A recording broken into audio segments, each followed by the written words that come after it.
ब्राह्मण साहित्य की भांति बौद्ध साहित्य का भी इतिहास निर्माण में महत्वपूर्ण स्थान है। बौद्ध साहित्यों में प्रमुखतः पिटकों को माना जाता है। पिटकों की संख्या 3 है, जिसमें सुक पिटक, अभिधम पिटक और विनय पिटक हैं। पिटक का अर्थ टोकरी से है, अर्थात प्राचीन भारत में सुरक्षित रख लिया जाता था। इसी प्रकार इसका अन्य अर्थ टोकरी या परंपरा की भांति लेते हैं। धार्मिक परंपरा भी टोकरी की भांति ही पीढ़ी दर पीढ़ी गुजरती गई, इसी से ये पिटक के रूप में समझाए जाने लगे। पिटक साहित्य के संकलन विभिन्न बौद्ध संगतियों में हुआ माना जाता है। यहाँ पर एक ये बात भी महत्वपूर्ण है कि प्रथम बौद्ध संगति क्यों आयोजित हुई।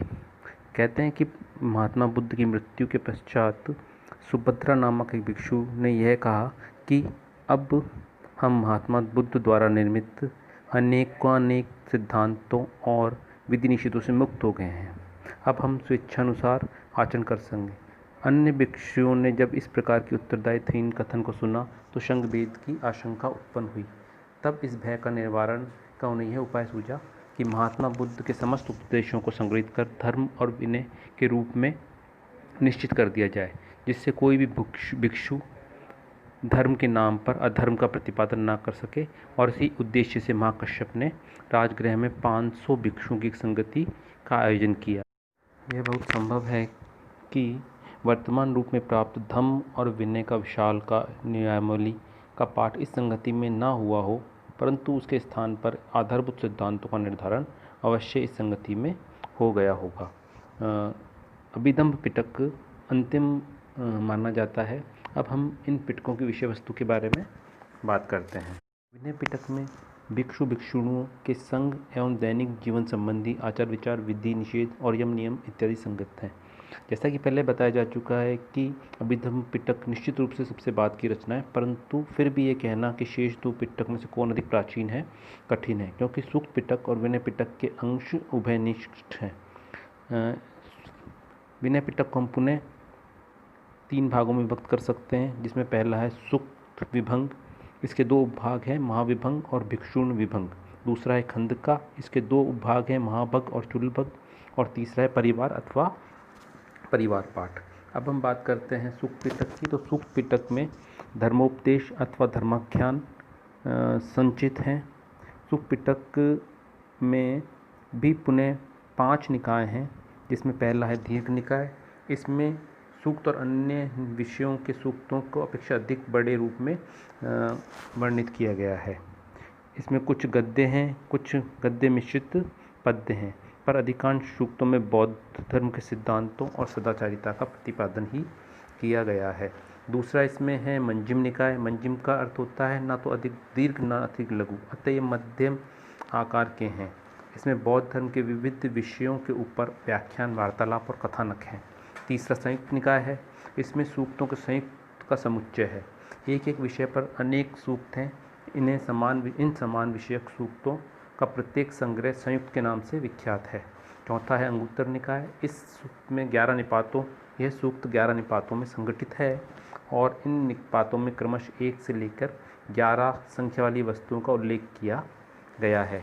जैसे एक स्थान पर महात्मा बुद्ध भिक्षुकों को उपदेश देते हुए 3 वस्तुओं को गुप्त रूप से कहते हैं कि 3 वस्तुएं गुप्त रूप से कार्य करती हैं: नारी, ब्राह्मण के मंत्र और मिथ्या सिद्धांत। इसी प्रकार इन निपात में आगे कहा गया है कि 3 वस्तुएं प्रत्यक्ष रूप से प्रकाश करती हैं: चंद्रमा, सूर्य और बौद्ध धर्म। अंतिम है इसमें खुद्दस निकाय। यह लघु ग्रंथों का संग्रह है और इसमें भाषा शैली, विषय नितांत भिन्न हैं। जातक कथाएं इसी का भाग माना जाता है।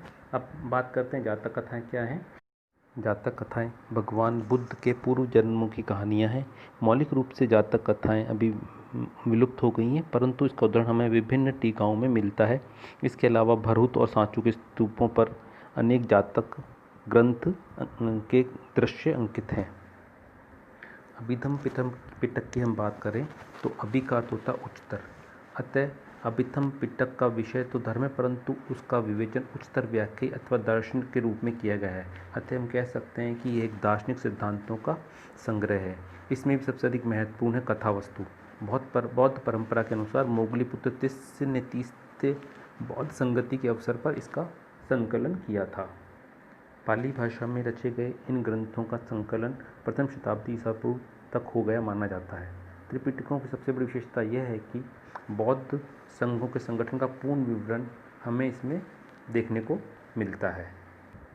उपरोक्त के अतिरिक्त भी अन्य बौद्ध पाली ग्रंथ हैं जो त्रिपिटक के अंतर्गत तो नहीं आते, परंतु भारतीय इतिहास के निर्माण में भी कम महत्वपूर्ण नहीं है। इनमें विशेष उल्लेखनीय है मिलिंद पन्नो, दीपवंश और महावंश। मिलिंद पन्नो यूनानी नरेश मिलिंद अथवा मिलेंडर और बौद्ध भिक्षुक नागसेन के वार्तालाप है। इसमें नागसेन अपनी शंकाओं और समाधानों के निवारणार्थ एक स्थविर नागसेन के संपर्क में आए और मिलिंद पन्नो में इन दोनों के ऐतिहासिक मिलन और वार्ता का वर्णन है। मिलिंद पन्नो की शैली के आधार पर कुछ विद्वान ये अनुमान लगाते हैं कि ये यूनानी शैली से प्रभावित था। जिस प्रकार से प्लेटो अपनी शिक्षा में वार्तालापों से शिष्यों के प्रश्नों का उत्तर देते हैं, उसी प्रकार की शैली इस ग्रंथ में देखने को मिलती है, परंतु प्रामाणिक रूप से ये नहीं कहा जा सकता कि इसके लेखक को यूनानी भाषा का ज्ञान था। मिलिंद पन्नो वर्तमान में भारतीय प्रतिलिपि में 7 सर्ग उपलब्ध होते हैं। इसके 3 सर्गों में मिलिंद के प्रश्न समाप्त हो जाते हैं और चौथे सर्ग की भाषा शैली कुछ अलग लगती है।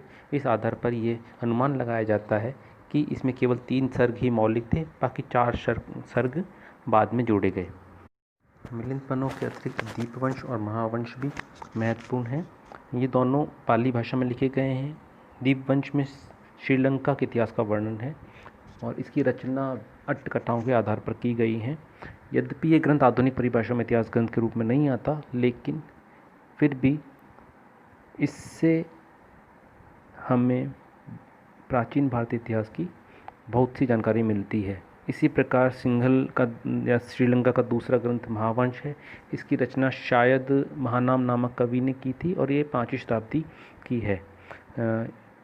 काव्य की दृष्टि से महावंश दीपवंश की अपेक्षाकृत ज़्यादा विश्वसनीय लगता है, यद्यपि इसमें भी कपोल कल्पित घटनाएं और तिरंजित सामग्री है, परंतु फिर भी इतिहास निर्माण में पर्याप्त रूप से, विशेषकर चंद्रगुप्त मौर्य के विशाल साम्राज्य के रूप में ये ग्रंथ बहुत ही ज़्यादा महत्वपूर्ण है।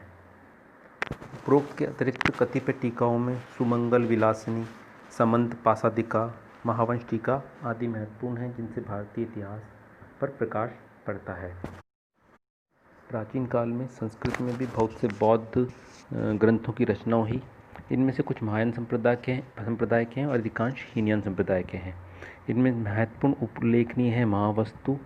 ये हीनयान और महायान संप्रदाय के संक्रांति काल में लिखा गया, क्योंकि इसकी संस्कृत भाषा मिश्रित संस्कृत है।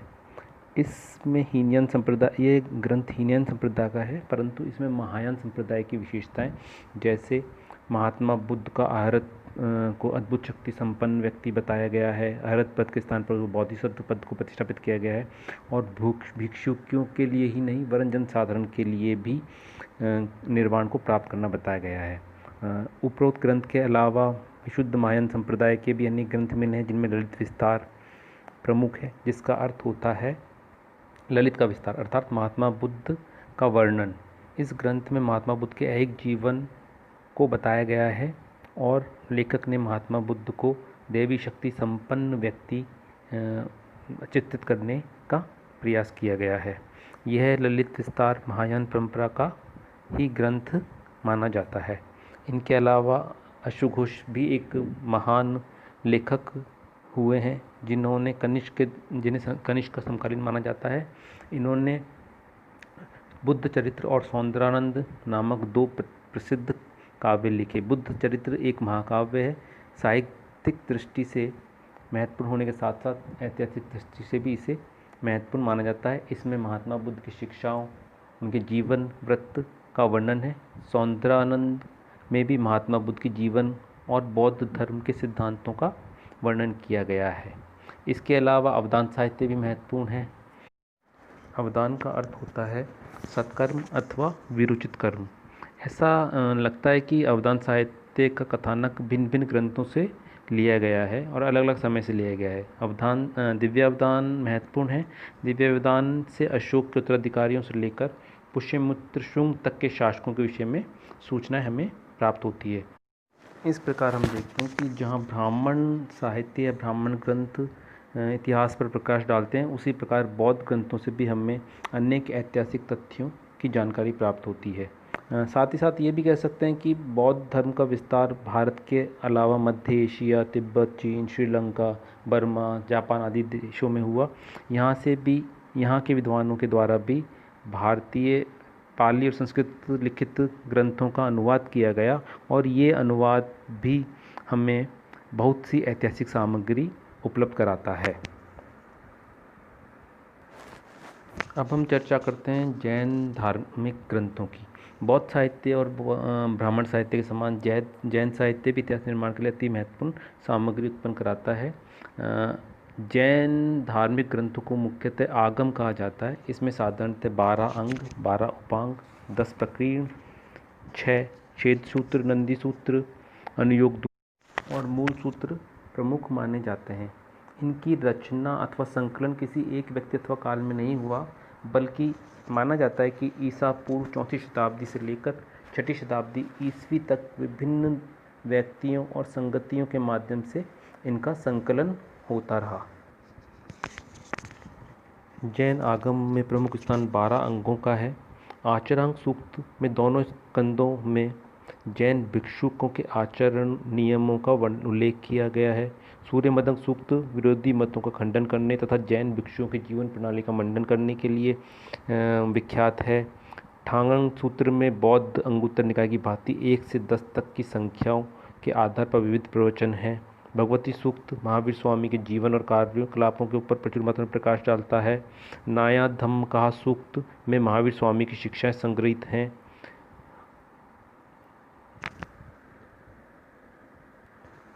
उवासक दसाव सूक्त में उपासक जीवन की विधि निषेधों और आचार विचारों का वर्णन है। अंतगढ़ दसाव सूक्त प्रख्यात भिक्षुकों के निर्वाण प्राप्ति का वर्णन है। अंतिम सूक्त दिद्धिवाय विलुप्त हो गया है, पर इसके उद्धरण अन्य ग्रंथों में देखने को मिलते हैं। इसी तरह प्रत्येक अंग का एक उपांग है जो भी महत्वपूर्ण है। कालांतर में प्राचीन जैन धर्म के ऊपर समय समय पर व्याख्या ग्रंथ लिखे गए। ये व्याख्या ग्रंथ 5 प्रकार के हैं। पहला निरुक्ति, आगम के विभिन्न विधि निषेधों को समझाने के लिए छोटी छोटी पद्य में ही व्याख्याएं की गई हैं। दूसरा भाषा, ये भी पद्य में लिखित है। कदाचित भाष्य की संख्या 11 थी, ये प्राकृत भाषा में है। चूर्ण, इसकी भाषा प्राकृत और संस्कृत दोनों का सम्मिश्रण है। और अंतिम है टीका, ये अधिकांशतः संस्कृत में लिखी गई। बौद्ध व्यवस्थाकारों और ब्राह्मण व्यवस्थाकारों की भांति जैन व्यवस्थाकारों ने भी संस्कृत में अपने ग्रंथों की रचना की। प्रमुख टीकाकारों में हरिभद्र सूरी, शीलांक, नेमिभद्र सूरी, उभयदेव सूरी, मलयगिरी आदि हैं। अन्य जैन ग्रंथों में परिशिष्ट पर्वन, भद्रबाहु चरित्र, आवश्यक सूत्र, आचरांग सूत्र, भगवती सूक्त, कलिका पुराण आदि महत्वपूर्ण हैं। इनमें हमें अनेक ऐतिहासिक घटनाओं का विवरण मिलता है। जैन धर्म का प्रारंभिक इतिहास हमें कल्पसूत्र में मिलता है, जिसकी रचना भद्रबाहु ने की। तो भद्रबाहु चरित्र और परिशिष्ट पर्वन से हमें चंद्रगुप्त मौर्य के प्रारंभिक जीवन और उत्तरकालीन घटनाओं की जानकारी मिलती है। भगवती सूत्र में महावीर के जीवन, कृत्य आदि का वर्णन है। तो सम्रांग सूत्र में जैन भिक्षुकों के आचार विचारों का वर्णन मिलता है। जैन साहित्य में पुराणों का भी महत्वपूर्ण स्थान है, जिन्हें चरित्र कहा जाता है। ये प्राकृत, संस्कृत और अपभ्रंश तीनों भाषाओं में लिखे गए हैं। इनमें पद्म पुराण, हरिवंश पुराण आदि महत्वपूर्ण है। इस प्रकार हम देखते हैं कि यद्यपि इनमें कथाएं हैं, परंतु इनके अध्ययन से विभिन्न कालों की राजनीतिक, सामाजिक और धार्मिक दशा का थोड़ा बहुत ज्ञान तो प्राप्त हो ही जाता है। अतः इन जैन साहित्य का भी भारतीय इतिहास के स्रोतों के रूप में महत्वपूर्ण स्थान देखने को मिलता है।